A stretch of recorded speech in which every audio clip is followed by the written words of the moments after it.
વાલિયા નેત્રંગ તાલુકામાં અતિભારે વરસાદ ખાબકતા નદી નાળા છલકાતા સ્થાનિકો મુશ્કેલીમાં મુકાયા હતા।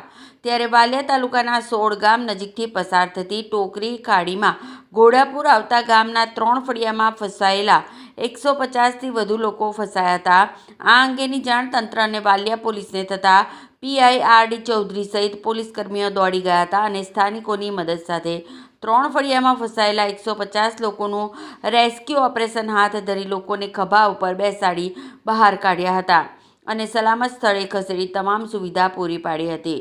જ્યારે બીજી તરફ લુણા ગામ પાસે કીમ નદીના પાણી ખેતરો અને મુખ્ય માર્ગ ઉપર ફરી વળતા ભારે હાલાકીનો સામનો કરવો પડ્યો હતો। શું નામ છે તમારું? કિંજલબેન, શું પરિસ્થિતિ છે આ ગામમાં?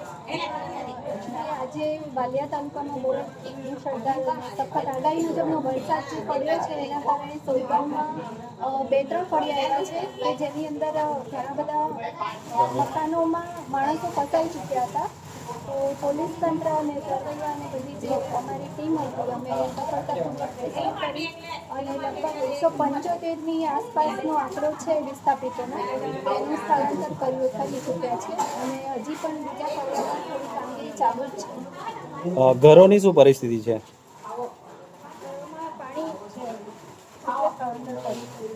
ઘરોમાં પાણી બહુ આવી ગયું છે, એના લીધે પછી આખી રાત ત્યાં રાખી અને તંત્ર દ્વારા શું વ્યવસ્થા છે સ્થળાંતર કરેલું હતું?